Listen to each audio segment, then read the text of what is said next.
Hi everyone, how are you today? I hope things are going well. I hope you've had some time to get outside and maybe do some things you don't normally have time to do. I hope you've gotten used to your distance learning stuff. So I hope things are going pretty well for you right now. I'm going to read a book for you today called Zen Ties, and it's by an author who I really love his name is John Muth. And this book is about how connected we are and how sometimes we think we know someone and maybe we think we don't like them, but then we find out that when we get to know them better, that there's more to them than that. But it kind of also shows just how connected we are and how much we can learn from each other. And that just reminds me of the idea of community and how important community is. And we are a community, even though we can't be together, but we have a bigger community here in Columbus.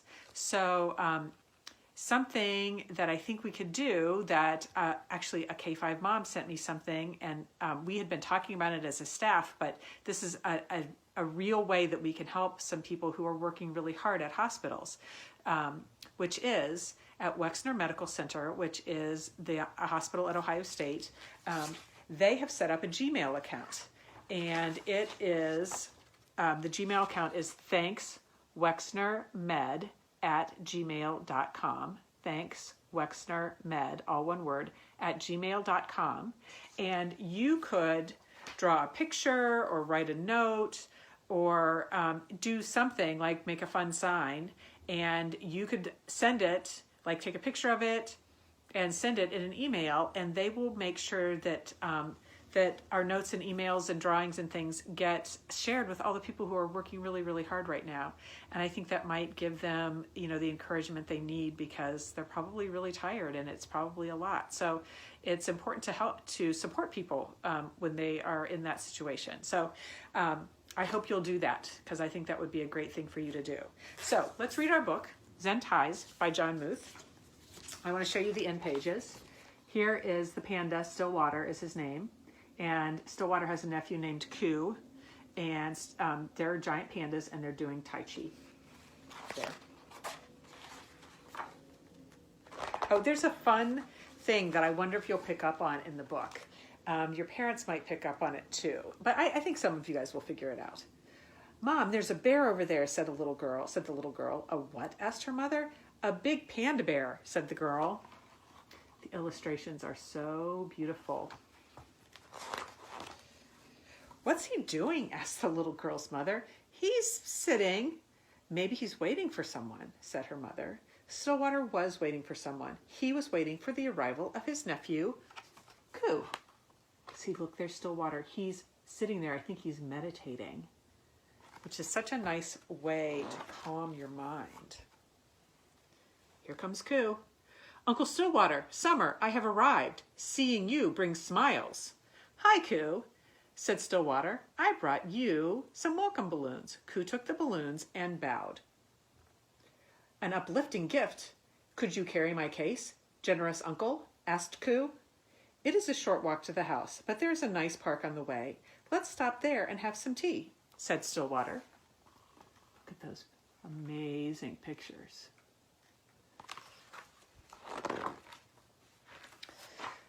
Stillwater and Ku and the balloons all sat quietly in the park. Tea was very good. My cup holds emptiness now. Where shall I put it? Asked Ku. Stillwater did not like to waste. We will use these cups every day while you are here, so we should save them. Suddenly, Stillwater burst out laughing. That tickles, he said.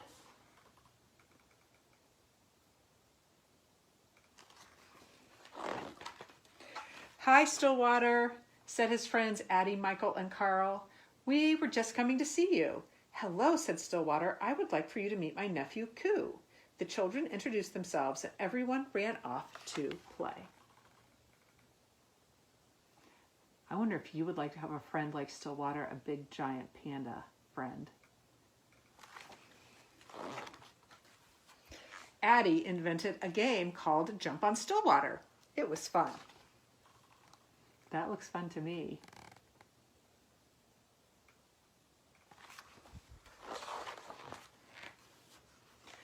Michael wanted to ask Stillwater a question. I'm going to be in a spelling bee, Michael said. What would you do if you were in a spelling bee? I would spell words, said Stillwater. Michael looked at his shoes. What if you weren't sure how good you were? I'm anxious about it. I feel like I'm going to mess up. Do your best. That's what you're supposed to do, said Stillwater. But it's hard to do my best when I'm nervous, said Michael. Stillwater nodded, and then he smiled. Coo and I have to visit Miss Whitaker this afternoon. I would like you and Carl and Addie to come along.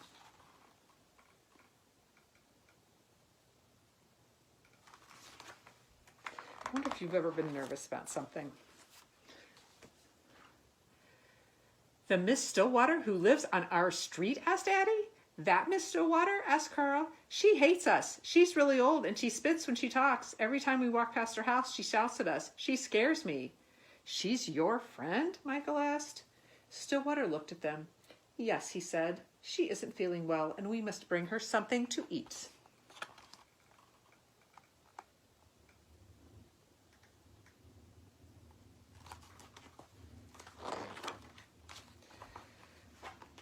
The children helped Stillwater prepare some soup. It smelled very good. Then they put it on a tray and with some soft bread.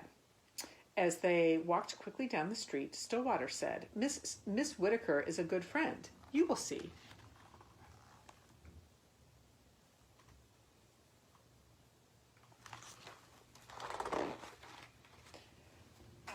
Why on earth did you bring these children here? Shouted Miss Whitaker.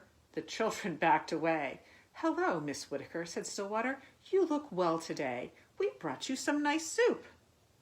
Carl looked at Miss Whitaker. She did not look well at all. She looked thin and she looked small, much smaller than she did when she shouted at them, shouted from the porch, yelling at them for throwing their ball in her yard.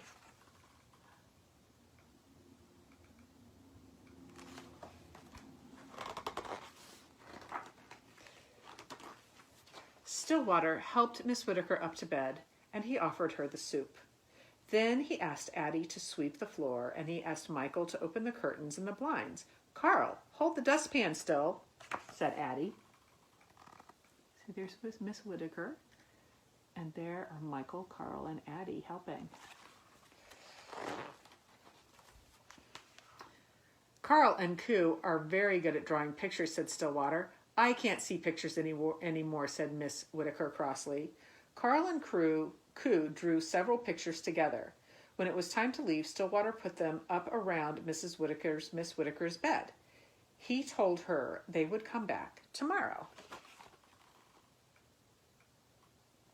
So there they are painting pictures for her. Like, hopefully you guys will paint pictures for the people who are working at the hospital. Outside, the children said goodbye. Bye, said Carl. Bye, said Addie. See you tomorrow, said Stillwater. I don't know, said Michael. I should study for my spelling bee. You should come, said Stillwater. You should come early. So here they are saying goodbye. And there's Miss Whitaker looking at the paintings that Carl and Coo drew, or painted, I guess. The next morning, Stillwater told Michael, Miss Whitaker used to teach English. She did? Asked Michael. Then Stillwater said, Miss Whitaker, did you know Michael is going to be in a spelling bee? Well, said Miss Whitaker, I know something about that.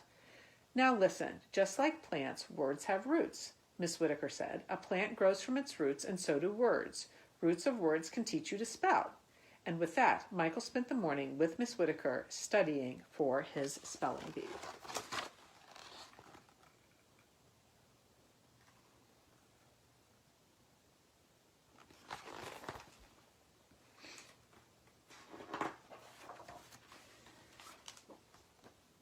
The next day, Stillwater found Coo looking up at the apple tree in Miss Whitaker's front yard.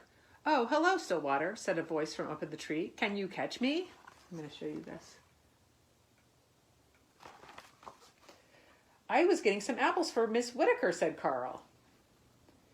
This morning's sunlight, gathering apples, and a boy, said Coo. There's Michael falling out of the tree, and Coo and Stillwater. After the spelling bee, Michael raced to Miss Whitaker's. I did it, said Michael. I made it all the way through to the end. Good, said Stillwater. So you were not too nervous? The judges were nothing compared to Miss Whitaker, said Michael. Yeah, said Carl. Just this morning, she was shouting at us again. Then why are you smiling? Asked Stillwater. She was telling us to get out of the street and play in her yard instead. So things have changed.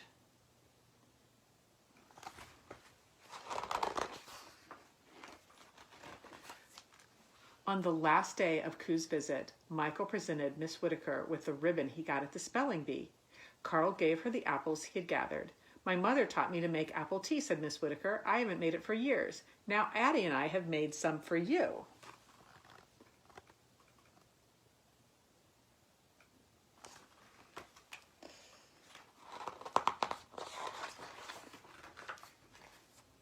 When it was time to say goodbye, Addie, Michael, and Carl gave Ku a big hug. Summer fading, new friends' faces. Lighten the way home, said Ku. At the train station, Stillwater looked over at Ku. You may throw away your cup now, said Stillwater. Ku shook his head. Nearing my visit's end, summer now tastes of apple tea. I will keep my cup, said Ku. It can be hard to say goodbye to friends.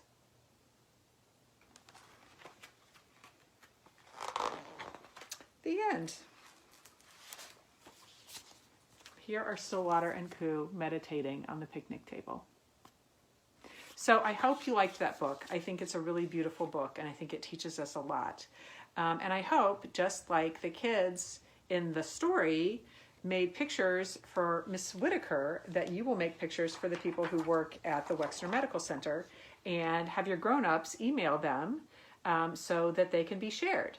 So you can go to this address, thankswexnermed@gmail.com, and send your pictures and your notes, and just cheer people up. And if you come to Midweek Missions, a lot of times there we'll talk about draw something that you're really comfortable drawing. So don't try to draw something that you think is going to be super hard and you think is going to be something that you won't feel good about.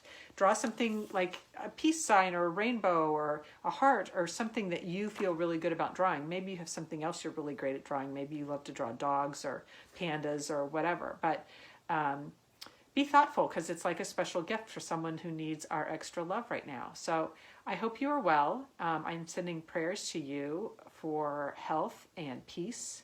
And I will see you soon.